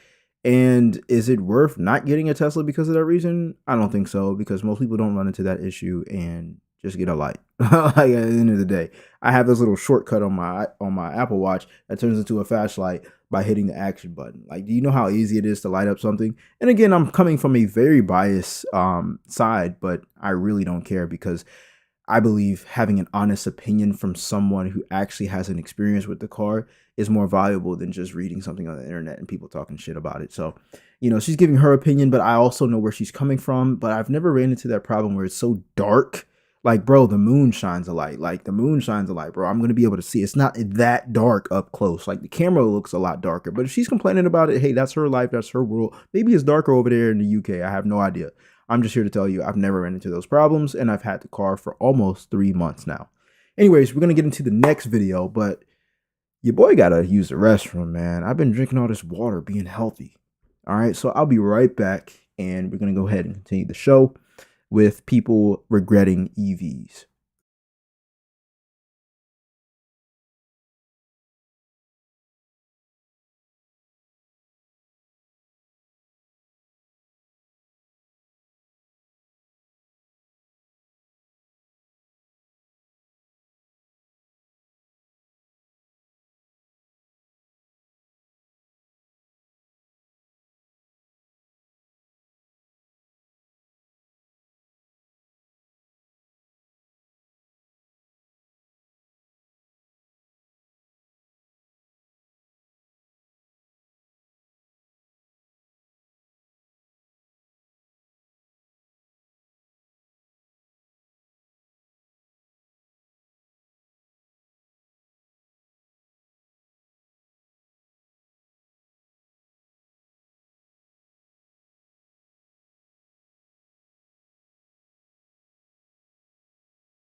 All right, let's continue on and get into the next video. Can I rant real quick, y'all? So I am not a person who is a big complainer. I've been like an optimist my whole life. But Tesla, I am going to complain today. So you've been here on my page for a while. Y'all know how excited I was when I got my Tesla. I have been talking about one for like over a year. And I worked really, really hard to get me one. It's a 2020 Model 3 standard range. Cute little one too, nothing too fancy. Let me show y'all something. A Tesla Model 3 battery is designed to last for 300,000 to 500,000 miles, or about 10 to 20 years. While batteries will gradually lose capacity, they are generally expected to outlast the life of the vehicle. The 2020 Tesla Model 3 battery warranty covers the battery and drive unit for 8 years or 100,000 miles for the standard range model. The warranty guarantees a minimum of 70% retention of the battery's original capacity over the warranty period. Tell me why my car is just over 100,000 miles, 106,000 miles to be exact. Over 5 years is really not bad. But all of a sudden, now that I'm over 100,000 miles, even though it's been less than 8 years, my warranty is no good. And they said I need a whole new battery. My car will literally not charge over 16 miles. And they won't do nothing about it. They want me to pay $8,000 for a whole new battery, even though it says that they're supposed to last from 300,000 to 500,000 miles. I'm not even at the halfway point yet, and they want me to replace the whole battery. I just think it's funny that literally as soon as the warranty expires. Maybe I'm mistaken, but I thought the warranty went up to 120,000 miles in 8 years. That's what mine says, at least. I'll show you right now. Again, because I always believe someone living through the experience themselves is actually a lot more valuable with the facts. All right, so I'm gonna show you first of all that this is real. All right, without showing sensitive information. So here you go, right here. Right, this is my Tesla. It's right now. It's at home. It's charging. This is the app, and you can see that it's moving. So this is the real app, right? So what I'm about to do right now is go to specs and warranty. I'm gonna hit warranty, and you can see right there, battery limited warranty expires June 2026 or 120,000 total miles. That's the first thing that you see up top, right? It's the first line. All right, 120,000 miles. I'm wondering what the hell happened with her car as to why she's not covered up to 120,000 miles.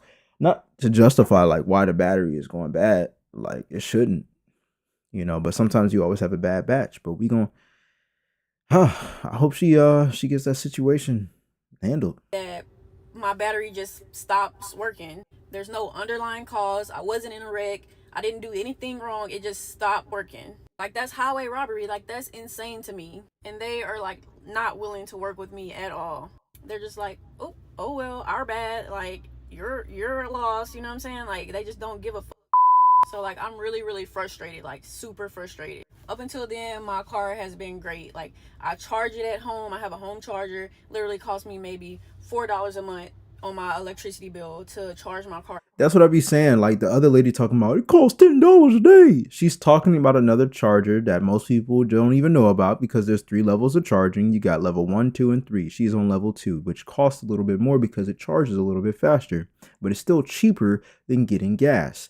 Level 1 is which I use, which is the same plug you charge your phone up into, and it costs you literally pennies to the dollar. It charges slower, but it costs a lot less, and it's charging. That's what it's doing right now. I'm making videos. I'm supposed to be actually asleep, but I'm making videos, and my car is charging, and it's literally going to cost pennies to the dollar. At home. Like, I've never had any other issues, but my battery just decided to die randomly, according to them. So like, y'all let me know what y'all think. Like, is it false advertisement? Like, don't y'all think they should be willing to do something? Like it's only been 5 years. Yeah, I think Tesla should do something about that. I mean, again, my car is 8 years old. It has 70,000 miles on it now. So honestly, it sounds like she's driven like 20,000 miles a year. That is high compared to the average driver in the US. But does that justify why the battery is going bad? Absolutely not. Absolutely not. Maybe because I have a long range, I'm covered up to 120,000 miles. But yeah, I think Tesla should definitely look into her situation and, give her a helping hand for a little bit. Let me know your thoughts on this in the comment section down below, and make sure that you subscribe if you like these type of videos. So I want to give a quick review of my 1 month of having a Tesla. And I'll be honest, man, there was a lot of debate on if I should go Tesla or should I just buy a regular car. And the reason I went Tesla is only because of conveniency, right? I can just charge my car at home. I don't have to get gas. I don't have to worry about any of that. So after 1 month, let me tell you this. Tesla is the best car on the planet. Like, no comparison, bro. Not even a little bit. Tesla is the best vehicle on. Oh, facts, man. I ain't know what he was about to say, but facts. Literally, little to no maintenance. Yeah, people talk about batteries going bad. We just watched a video of a lady of her explaining why her battery went bad. She doesn't know why, and they're not going to cover it under warranty, but that's not majority cases. Every car company has a bad batch. And whether the company helps them get a replacement or not with whatever part is wrong or faulty, that's on the company. But like, we got to be honest here. Every car company has a faulty inventory that goes out to someone. It just does. But I can single-handedly agree with my man right here, man. They are one of the best cars. that I have ever driven and ever read reviews on. When you actually have people that you know in real life that own Teslas, they will tell you the same thing. Don't always trust what you see on the internet. I mean, you can trust what's over here because I'm gonna show y'all the real. I'm not trying to show y'all something I'm not, but yeah, let's listen. Planet Earth. There's no car better than it.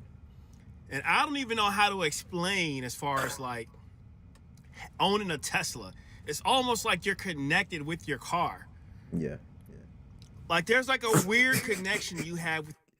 Yo, I do my Tesla Jarvis because I'm like, you know, Iron Man and Jarvis. Like, yeah, his name is Jarvis, man. You know what I'm saying? It's sweet.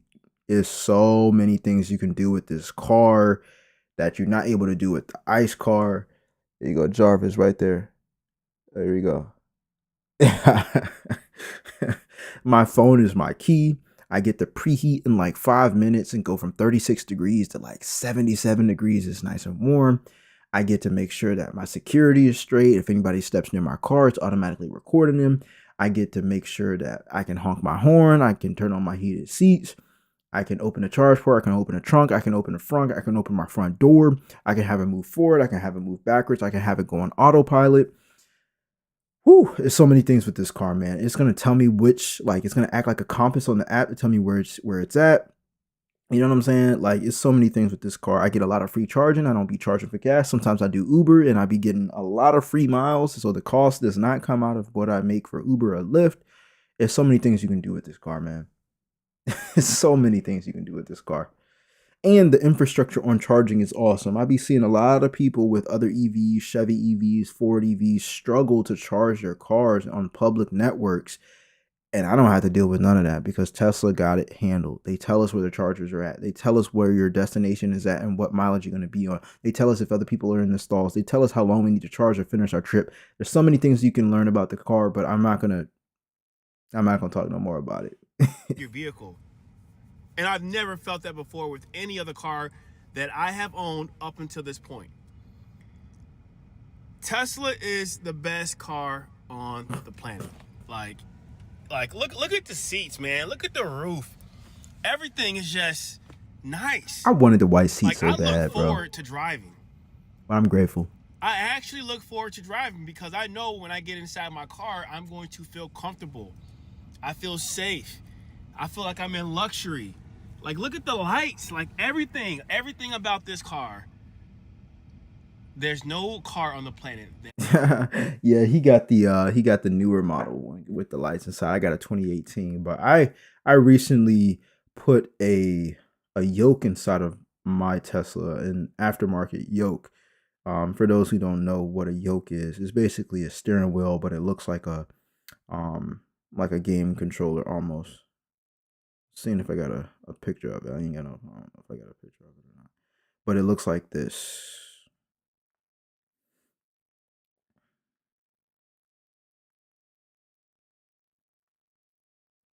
I ain't got no picture of it. Anyways, it kind of looks like this. Imagine like, you know, the T sign in the middle, but it looks like this, right? The thing is awesome. I don't care what you say, man. It make it feel like a video game. You know, we still driving safe, but it's fun. It's fun as hell. Matt, if I had a choice, a Bentley or a Tesla, I know a lot of people are going to say you're crazy. I would pick a Tesla. A Tesla is, I can't describe it. Even when I'm charging my car in like public places, like there's just a community. It feels like there's like this community that's not even being talked about. Yeah. Tesla. Facts. Tesla, like Facts.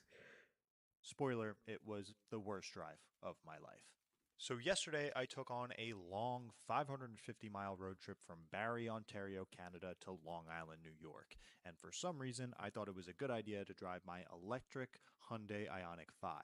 When we started off, we had about 250 miles of range at 95%, and we did not want to stop until we got through the border, which absolutely sucked, by the way. Tons of traffic.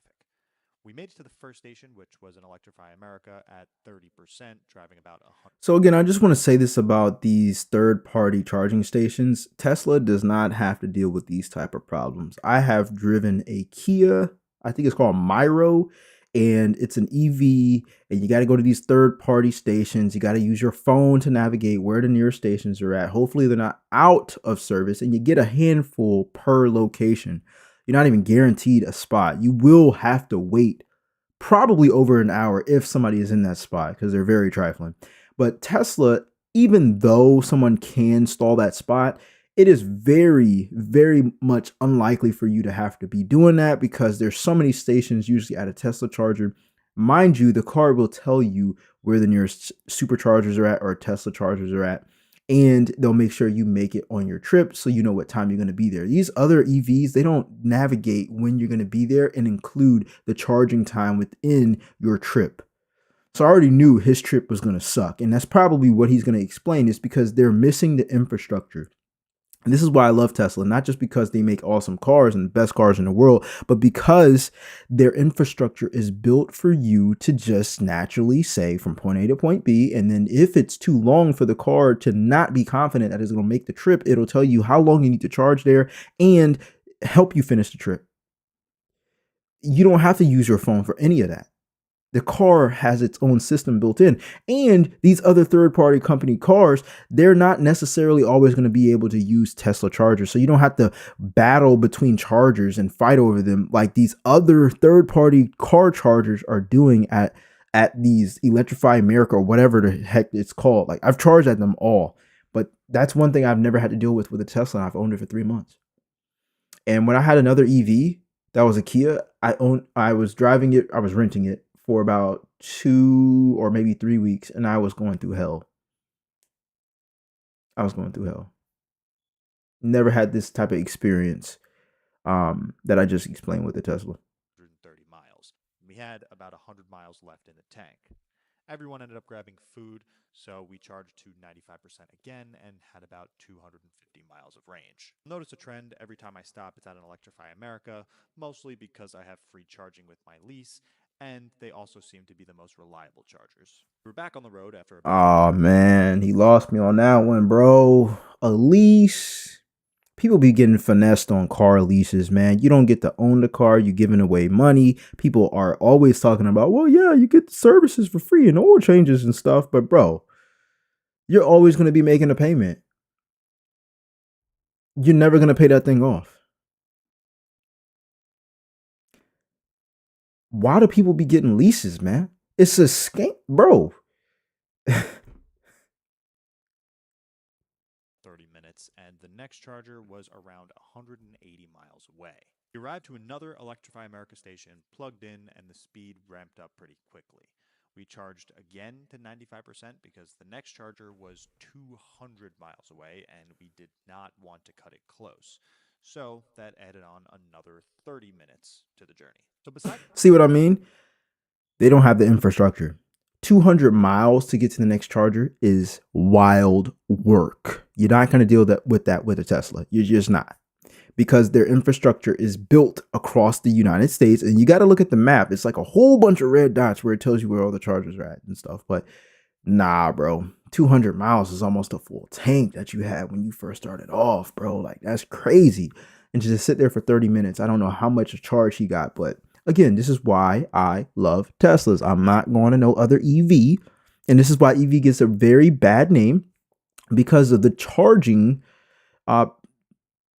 obstacles that you have to go through, because it's not there. You know what I'm saying? Like, it's not there. I be seeing people with Hondas or Hyundais or whatever you call them, and they be trying to use Tesla chargers all the time. They be having these little converters and stuff, and I'm just like, bro, did they do their homework before they got that car? Or did they just went up and leased it? the hour.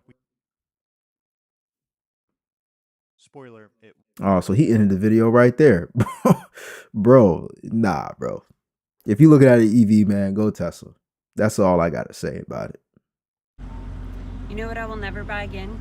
An electric car. It's ridiculous. I kind of forgot to charge it the last 2 days. And so I went to the closest electric vehicle charger close to my work. I thought I could park there and walk to work. Well, I go there and it is not working. So then I go to a place at lunch, and it took me 20 minutes to get it all fixed up. And that's not acceptable. If you drive a gas vehicle and you forget to... I'm sorry. Lord forgive me, but I was distracted by her eye. I'm sorry. I You know what I will never buy again? feel so bad. An electric car. It's ridiculous. I kind of forgot to charge it the last 2 days. And so I went to the closest electric vehicle charger close to my work. I thought I could park there and walk to work. Well, I go there and it is not working. So then I go to a place at lunch, and it took me 20 minutes to get it all fixed up. And that's not acceptable. If you drive a gas vehicle and you forget to fill up your car, guess what? You can do it in like 5 minutes the next morning. But I will never have an electric... How low was she on the gas? Like, how low was her battery before, you know what I'm saying? She woke up the next morning, because I've definitely forgot to charge my car at night. 2 nights in a row. Still wasn't on an empty tank. I wasn't even near it. I had over 100 miles. So she must have driven it down to the core, which is, you don't want to do that anyways with a gas car. Make that make sense. It don't make sense. You can't make that make sense in the comment section either. Why would you leave it very close to E and then complain about I had to go to work the next morning? Like, yo, it's a little bit more responsibility having an electric vehicle. Number one, don't park it with minimal miles, because you're not going to find a charging station right around the corner 9 times out of 10. Especially knowing that it's a EV, not a gas ran car. Boy, I tell you what, do not buy an electric car unless you can afford $8,000 or so to have a supercharger put into your home garage. I don't have a house, so that's not even an option for me. But What? I went to go charge my car, and there was one guy waiting before me, so cool, I wait. And I see him get out, and he's talking to this other guy, and this guy is saying how one of the cars has been there fully charged, and the person... All right, bruh. She made her first mistake by saying don't get an EV until you can get a supercharger in your home. You can't get a supercharger in your home. A supercharger literally charges your car like really fast. It's one of the fastest chargers out here. That's what you be seeing at gas stations when you see Teslas and superchargers and stuff like that. But you can't get a supercharger at home. You can get a mobile charger. That's what I be using. And it charges really slow. But guess what? It's pennies to the dollar. And every day I wake up, I be having a tank full of gas that allows me to go to work and back and then some. And it's probably only going to cost $4 to $10 extra per month. Imagine filling up your tank to just drive to work, and it's only costing you $4 to $10 per month to make that trip. Is nowhere to be found. I sat there for 20 minutes until this lady finally came to get her car, and then I had to give her the business. I think I was pretty nice, no cussing, but no consideration for other people's time whatsoever. And she gets there and she's like messaging on her phone, and I was like, you need to get in your car and go. You need to be more considerate of people's time. This is absolutely ridiculous. I am over it. Yeah, you wouldn't have to deal with that if you had a Tesla. Again, they be having so many superchargers out, or chargers, that 9 times out of 10, if it's not packed, which means that there's like 10 plus people there charging their car, which is very unlikely, and especially in the state that I live in, which is Virginia, then we're not going to deal with that problem. Now, if you live in a bigger state and there's a lot more people out there, that's another problem. But you probably have more access to more chargers too. And the superchargers charge a lot more fast. And Teslas are only able to use them, as far as what I know, unless somebody has some type of rig or something that they use. I've seen that before, but not too many people do that at all. So you're dealing with a lot less competition because you're only dealing with Teslas versus Chevys and Toyotas or Fords or Hyundai. Like, you got to compete with all them other brands out there. That's exactly why she's dealing with these type of problems. And I've dealt with these type of problems. And that's because I didn't have a Tesla. That's because I had a Kia Miro, and that was an EV. and I had to sit and wait for like an hour. And my lifestyle changed once I started going EV. But I thank God that I was able to make money online using my laptop.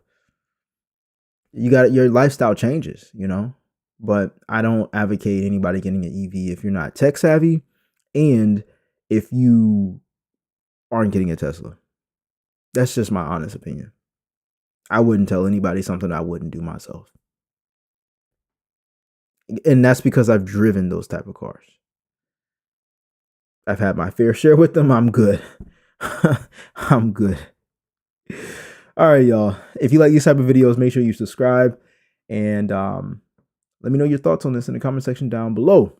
Other than that, this is the end of our show tonight. It was 2 hours, which is amazing because it didn't feel like it. But I am pretty tired, so I'm gonna go ahead and close up shop. And I will see you guys on Friday. All right. I'm out. Peace.